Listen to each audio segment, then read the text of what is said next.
We always see the polished version of success, don't we? The glossy magazine covers, the shiny skyscrapers. But what about the actual journey? Today, we're going to dive into a story inspired by the novel The Dirty Shoes of a Rich Man, and we're going to uncover the part of the story that almost never gets told. Creating wealth can be lonely. Spending money is always crowded. This one line, well, it's pretty much the key to understanding the entire story of a man named Emmanuel Richman, who really lived both sides of that truth. I mean, we all see the end result, right? The fancy life, the big achievements. But what about the roots? What's actually holding all of that up?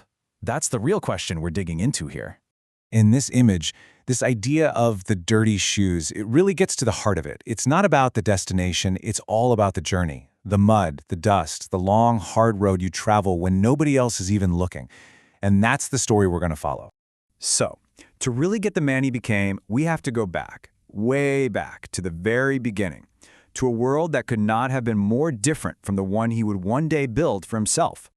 Just imagine growing up literally in the shadow of skyscrapers, seeing this world of unbelievable wealth that feels like it's on another planet. That constant, daily contrast, it didn't just build ambition, it lit a fire. A deep promise to himself that his family would never, ever feel that kind of helplessness again. You know, his childhood wasn't just defined by what he didn't have, but by what he found. Take a look at this timeline. Every one of these moments is a pivot point. A book he finds in the trash becomes a map to a whole other world. Reading a story by moonlight teaches him to want more. A simple pair of shoes? Well, that gives him a sense of dignity. And then, a silent promise at 15 sets the course for the rest of his life. See, for years, his family ate what other people threw away. But his mother taught him that dignity isn't about what you have, it's about what you do with it. And that long, hard apprenticeship with hunger, it ended up giving him these invaluable business assets. It taught him to be ruthlessly efficient, to see opportunity absolutely everywhere, and to ground all of his ambition in real, genuine gratitude. You know, every journey has these moments, these turning points that change the direction of everything. For Emmanuel, two of the biggest ones didn't come from inside him, but from these simple acts of belief from other people. It's honestly hard for most of us to really wrap our heads around this.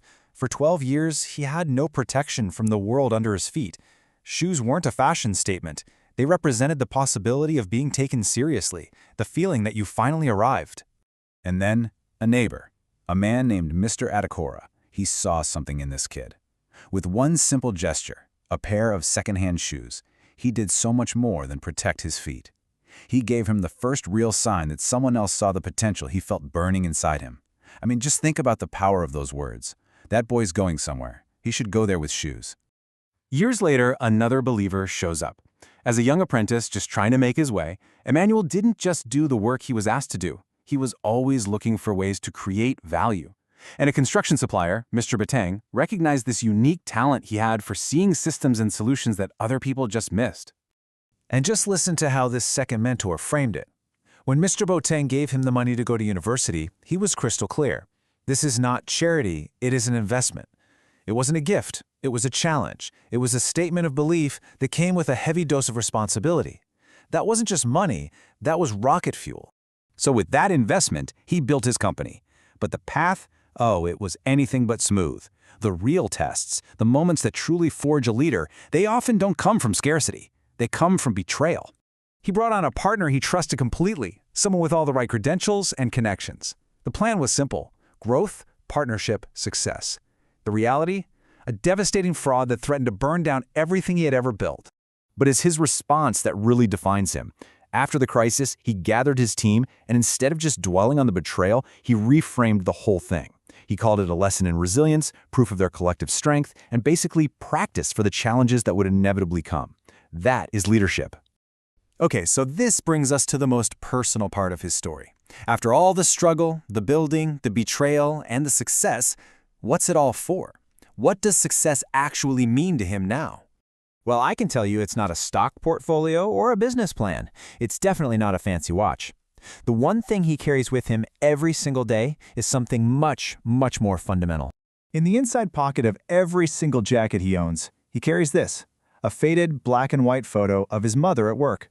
It's an image of dignity, of struggle, and of love. It's a picture of where he came from. And this is why.